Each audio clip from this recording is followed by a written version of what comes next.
মাদ্রাসার হুজুর একটা খারাপ কাজ করছে ওর সাথে প্রায় 10 থেকে 12 বার 3 মাস যাবত।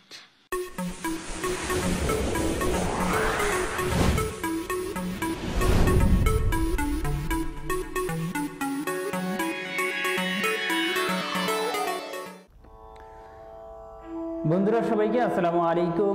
HN মিডিয়া পিবি এর সাথে আছি আমি হাসান মাহমুদ ইরাক থেকে। আশা করি সবাই ভালো আছেন। যে যেখান থেকে ভিডিওটি দেখার জন্য ক্লিক করেছেন সবাইকে অসংখ্য ধন্যবাদ। এখনও যারা আমার চ্যানেলটি সাবস্ক্রাইব করেননি অবশ্যই চ্যানেলটি সাবস্ক্রাইব করবেন, আর যারা অলরেডি সাবস্ক্রাইব করেছেন তাদেরকে থ্যাংক ইউ সো মাচ।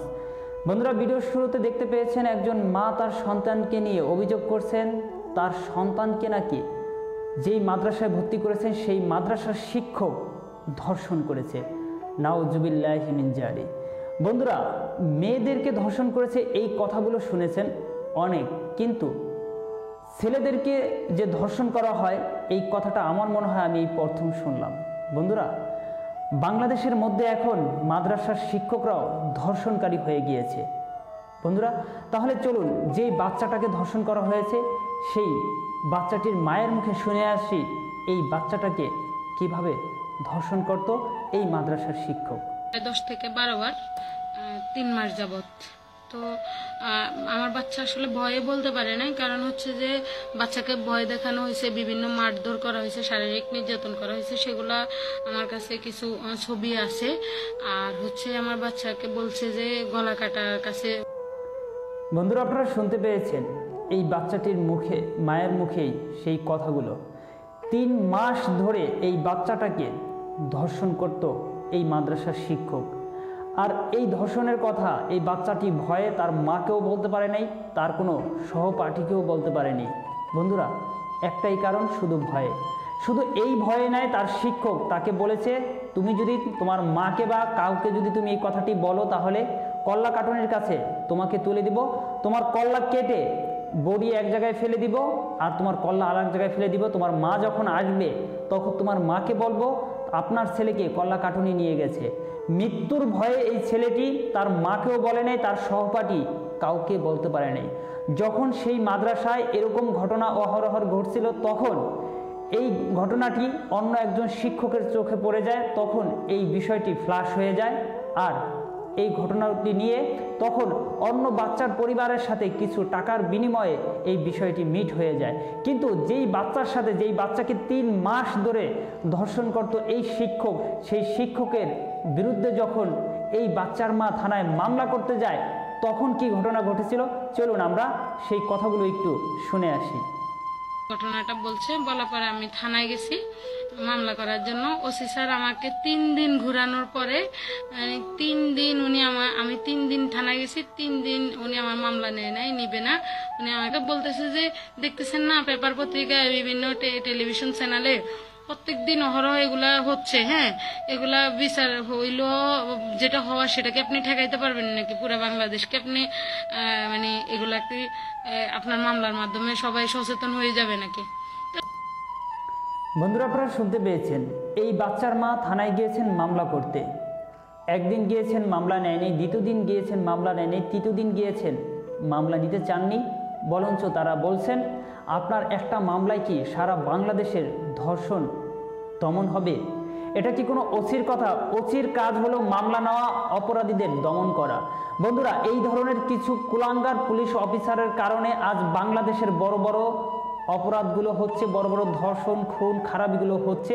আজ আপনার আমার পরিবারের সেই ছোট ছোট বাচ্চাগুলো, সেই বাচ্চা ছেলে মেয়েগুলো আজ নিরাপদে নয়।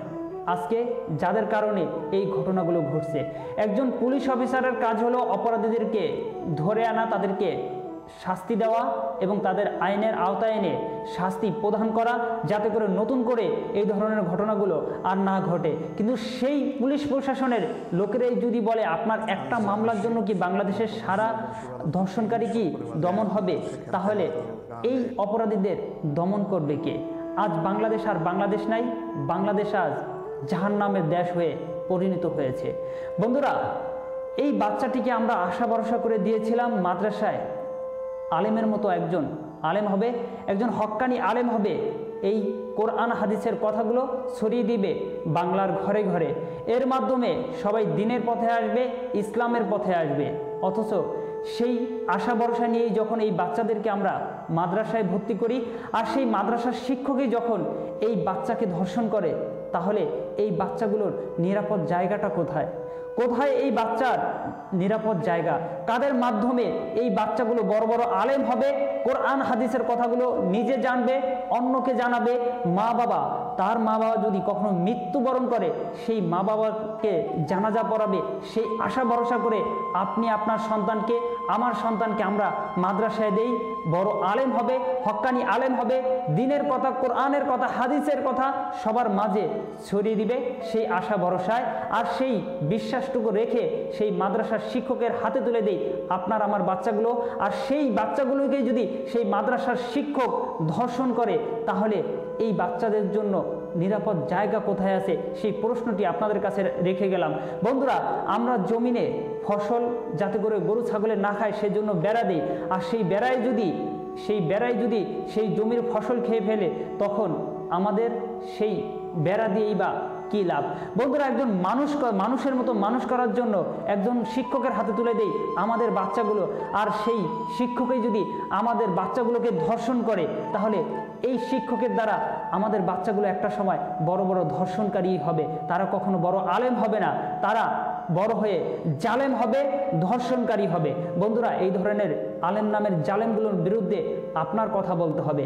আপনি যদি কথা না বলতে পারেন, তাহলে দেখা যাবে এই ঘটনাগুলো আপনার আমার বাচ্চার সাথে প্রতিনিয়ত ঘটবে, আর আমরা তা শুধু চেয়ে চেয়ে দেখব। বন্ধুরা, এরা কি আলেম? এরা কি আলেম নাকি এরা জালেম? এই ধরনের জালেমের জন্যই আজ হক্কানি আলেমগুলোর বদনাম হচ্ছে। তাই আপনার সমাজে যদি এই ধরনের ঘটনাগুলো ঘটে থাকে, আপনার ইউনিয়নে যদি ঘটনাগুলো ঘটে থাকে, তাহলে আপনার পক্ষে যদি একা দমন করা সম্ভব না হয়, তাহলে 10 মিলে করি কাজ, হারে জিতে না হিলাজ। একজন অপরাধীকে আমরা 10 জন মিলে যদি দমন করি, তাহলেই দেখা যাবে আপনার সমাজ থেকে, আমার সমাজ থেকে অপরাধ দমন করাটা সম্ভব হবে। তাই সবাই একত্রিততা প্রকাশ করেন, সবাই একসাথে এই অপরাধ দমনে কাজ করেন। কারণ যেই পুলিশের দ্বারা আমরা আশা ভরসা করি যে এদের দ্বারা অপরাধ দমন হবে, সেই পুলিশ অফিসার যদি এই ধরনের কথা বলে, তাহলে কিভাবে তাদের কাছে আমরা এই অপরাধ দমন করার আশা ভরসা করতে পারি? তাই আপনার নিজের দায়িত্ব নিয়ে এই অপরাধ দমনে কাজ করতে হবে। বন্ধুরা, এই আলেম নামের জালেমগুলোকে আপনারা আপনাদের সমাজ থেকে বয়কট করুন। এই আলেম নামের জালেমগুলোর বিরুদ্ধে আপনারা রুখে দাঁড়ান। আপনার পরিবারের ছোট ছোট বাচ্চাদের সাথে আপনারা বন্ধুর সম্পর্ক গড়ে তুলুন, যাতে করে তাদের মনের কথাগুলো আপনাদের সাথে খুব সহজেই শেয়ার করতে পারে, যাতে করে তারা যে কোনো ঘটনা ঘটলেই আপনাদের সাথে শেয়ার করতে পারে, আর আপনারা যথারীত সময়ের মধ্যেই সেই ব্যাপারে অ্যাকশন নিতে পারেন। সবাই ভালো থাকবেন, সুস্থ থাকবেন। আমার ভিডিওটি যদি ভালো লেগে থাকে, তাহলে লাইক কমেন্ট শেয়ার করতে ভুলবেন না। আর যদি চ্যানেলটি সাবস্ক্রাইব না করে থাকেন, তাহলে অবশ্যই চ্যানেলটি সাবস্ক্রাইব করে পাশে থাকা বেল আইকনটি বাজিয়ে দিবেন। আসসালামু আলাইকুম ওয়া রাহমাতুল্লাহি ওয়া বারাকাতুহু।